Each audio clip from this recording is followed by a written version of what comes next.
some of the biggest threats to human health, survival, and a higher quality of life come from things that maybe growing up many of us have had the privilege not to think about.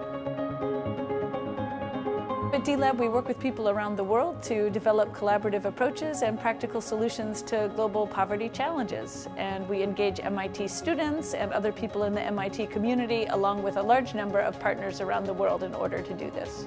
D-Lab exposes engineers and people with skills to these problems that otherwise we would be totally unaware of. The potential to contribute to real impact in real communities, that to me is tremendously exciting. We're trying to use our minds to solve some of the biggest and most intractable problems you've maybe never heard about before, problems that are affecting millions of people.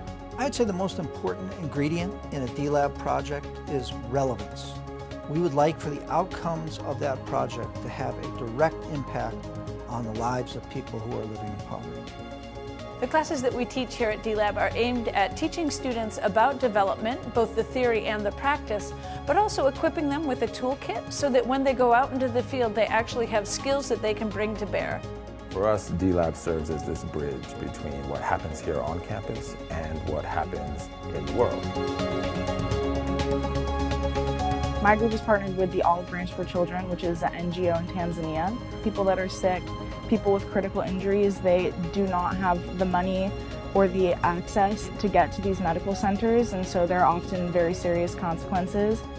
I worked on a motorcycle ambulance in the class D-Lab Design. Our ambulance will give people a way to get to these medical treatment centers and get the help that they need.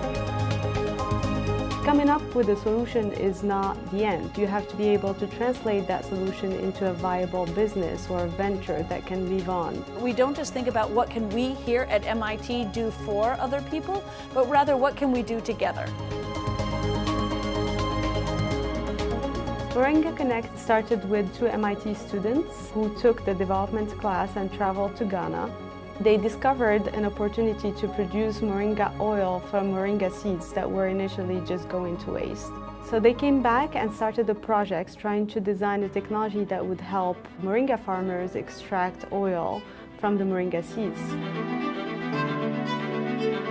Ultimately, there is the people who they serve also, the beneficiaries of their ventures, who are getting access to improved income, improved nutrition, and connections to international markets. D-Lab is interested in being part of MIT's imprint when it comes to affecting poverty and really thinking about how we can do that in the most effective way. What I would really love is for people to have the belief in themselves to change their situation, to be able to direct their lives in the way they want to see them to go. And they don't need to wait around for someone else to make a difference in their lives, but that they feel empowered to make a difference in their own lives. What this training is really about is all of the assets that people have, the knowledge that they bring, the expertise that they bring, their passion that they can bring, that all of these things are important ingredients for finding solutions. I love teaching design to MIT students, and I love teaching design in the field. So I want my students to have carried water on their heads. I want them to use pit latrines. I want them to understand what it's like to spend 2 hours grinding grain in order to have food to eat. The fact that students every single semester talk about how this has been a transformative experience for them and talk about how they now think about the world differently and how they want to go out into the world to make an impact, it's unbeatable.